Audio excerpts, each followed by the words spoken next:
Bismillahirrahmanirrahim. Assalamualaikum warahmatullahi wabarakatuh. Ini adalah pertemuan kita yang ke-10. Saya akan menyampaikan intelijensi dan creativity. Semuanya semangat ya mempelajari materi baru. Oke, kita akan sama-sama lihat tujuan pembelajaran untuk materi ini. Yang pertama adalah mahasiswa dapat menjelaskan arti intelijensi. Yang kedua, mahasiswa dapat menjelaskan faktor penentu intelijensi. Yang ketiga, mahasiswa dapat menjelaskan arti kreativitas. Kemudian mahasiswa dapat menjelaskan hubungan antara intelijensi dan kreativitas dalam kehidupan. Nah, sekarang kita akan masuk teori intelijensi. Sebetulnya teori intelijensi itu banyak sekali ya. Sumbernya bisa dari Wechsler, bisa dari Piaget, yang lain nih, banyak sekali. Teori-teori mengenai intelijensi, alat-alat ukur juga bahkan banyak ya, Stanford, Binet, dan sebagainya. Tapi saya mencuplik beberapa saja ya. Jadi kalau teoritis, intelijensi itu adalah kemampuan manusia dalam bertindak cepat dan tepat. Jadi harus dua hal tersebut terpenuhi ya. Kalau dia bertindak cepat tapi nggak tepat ya, intelijensinya berarti kita nggak bisa sebut dia tinggi atau baik. Kalau dia bisa bertindak tepat namun waktunya sangat lama, itu juga kita nggak bisa mengatakan bahwa intelijensinya baik atau tinggi.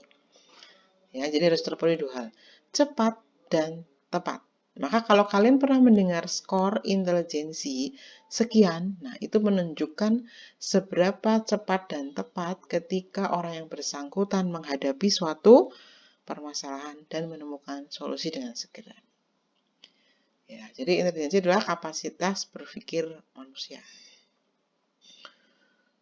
Oke, tadi sudah saya singgung sedikit mengenai IQ. IQ itu intelligence question.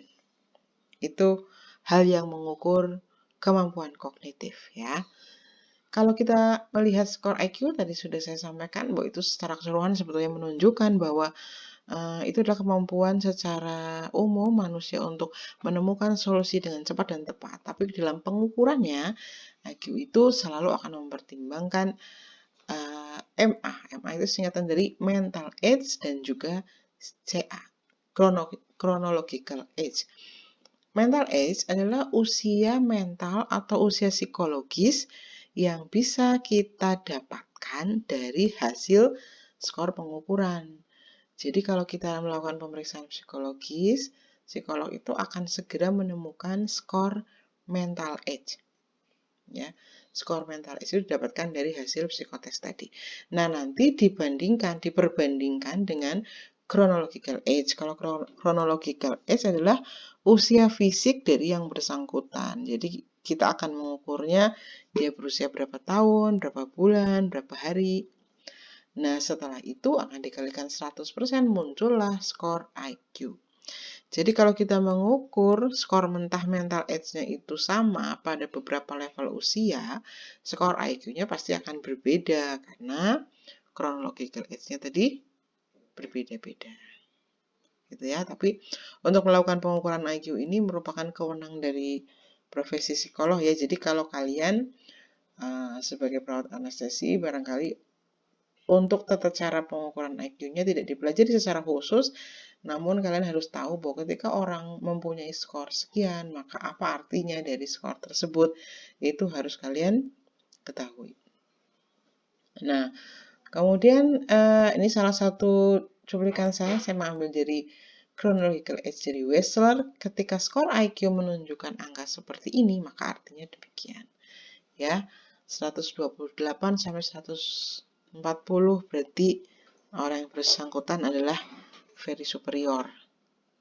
Kemudian 120 sampai 127 superior.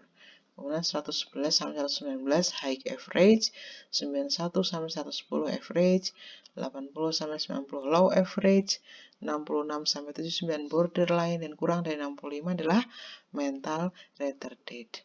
Jadi kalau orang yang masuk ke average itu adalah secara umum orang yang bersangkutan memiliki kemampuan yang sama dengan kelompok usianya.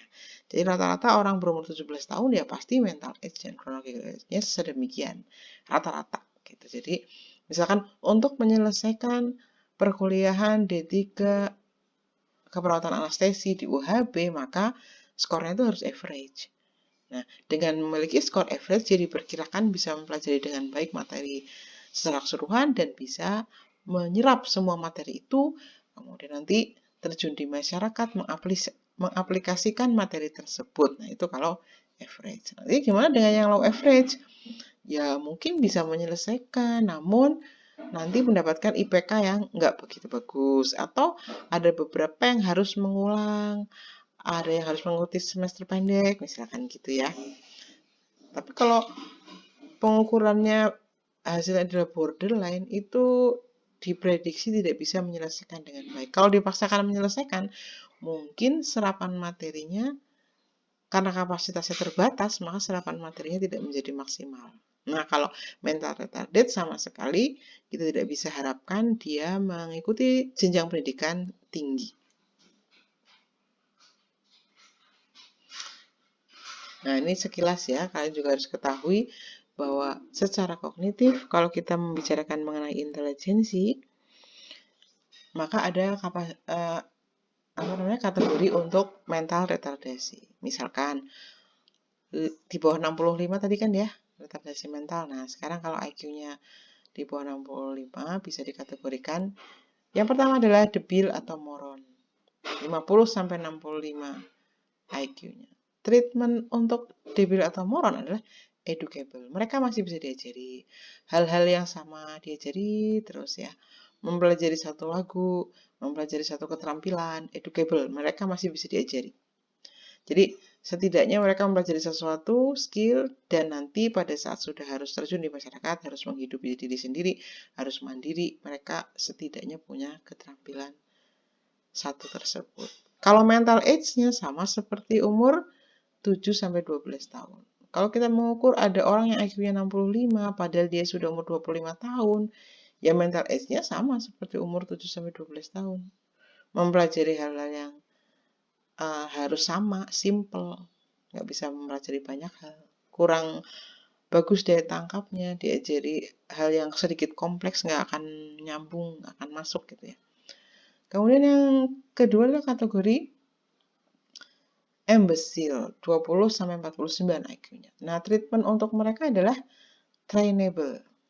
Ya, kalau pada educable, dia masih bisa mempelajari hal yang simple, keterampilan tersebut dia kuasai dalam jangka waktu tertentu, dia bisa mengandalkan itu untuk hidup.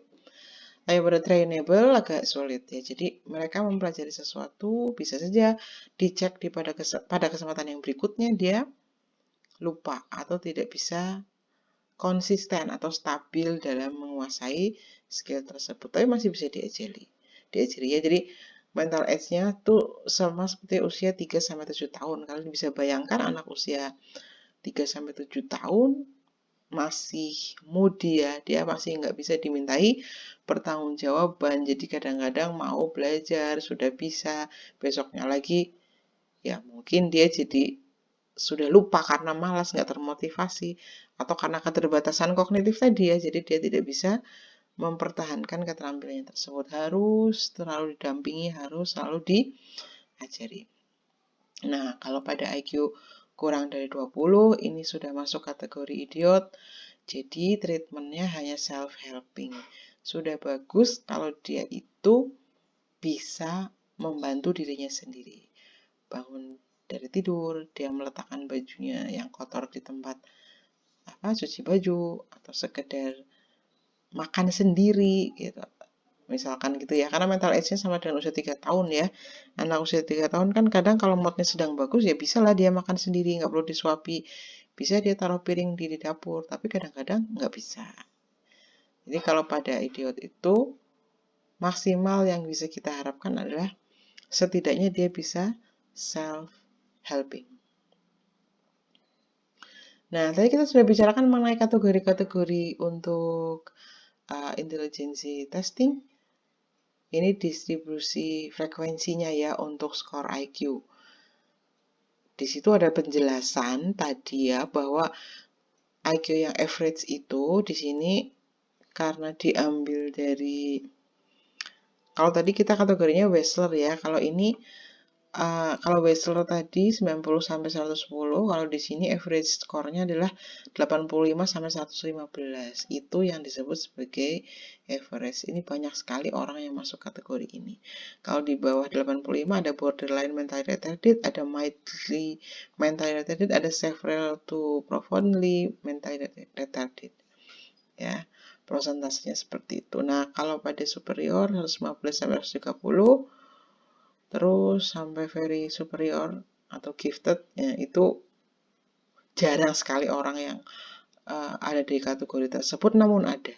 Ya, kalau sudah sampai very superior gifted, biasanya dia sangat maksimal di faktor intelijensi, namun pada aspek kehidupan yang lain mungkin menjadi kurang, ya. Misalkan dia saking pintarnya, dia suka sekali menambah pengetahuan, menstimulasi pemikirannya dengan inovasi-inovasi yang bagus, namun dia secara sosial dia kurang bisa melakukan proses sosialisasi dengan baik, dia nggak bisa berhubungan sosial dengan baik, dia mungkin nggak punya sahabat yang terlalu dekat, dia mungkin sulit kalau bertemu dengan orang baru, itu mau berkenalan duluan itu sulit sekali gitu. Jadi kalau kita bisa mengibaratkan sebuah lingkaran, kalau secara kognitif dia sudah memenuhi lingkaran tersebut, maka sisanya adalah kemampuan-kemampuan yang lain. Jadi Allah sudah menciptakan segala sesuatu dengan sempurna, ya. Manusia itu sudah punya kapasitasnya sendiri-sendiri. Jadi ada orang yang very superior, ada yang superior, tapi yang average itu memang ya lebih banyak, ya, persentasenya. Jadi orang yang average itu biasanya seimbang antara berbagai aspek kehidupan. Nah, sekarang kita bicarakan mengenai apa sih faktor yang mempengaruhi terbentuknya IQ. What are the factors that influence IQ? Yang pertama adalah environmental. Jadi environmental itu lingkungan. Faktor such as parental education, mental status, nutrition. Itu artinya ada parental education. Jadi IQ itu sangat dipengaruhi oleh bagaimana orang tua mendidik sejak kecil. Jadi pembiasaan sejak kecilnya itu sudah bagus. Misalkan orang tuanya menstimulasinya dengan alat permainan edukatif yang bagus. Jadi tidak hanya sekedar mainan mahal yang dimainkan, misalnya mobil-mobilan remote atau mobil-mobilan yang bisa maju mundur. Sama sekali tidak menstimulasi kognitif. Jadi akan lebih cocok kalau anak-anak itu diberi alat permainan yang edukatif. Misalkan bisa dengan main permainan monopoli, catur, menstimulasi pemikiran dengan mengisi TTS dan sebagainya. Itu pembiasaan-pembiasaan tersebut termasuk di kategori parental education. Yang kedua adalah mental status mental dari anak tersebut. Jadi kita akan lihat kondisinya ketika lahir, apakah situasi kondisi keluarga itu juga mendukung pada perkembangan psikologis anak.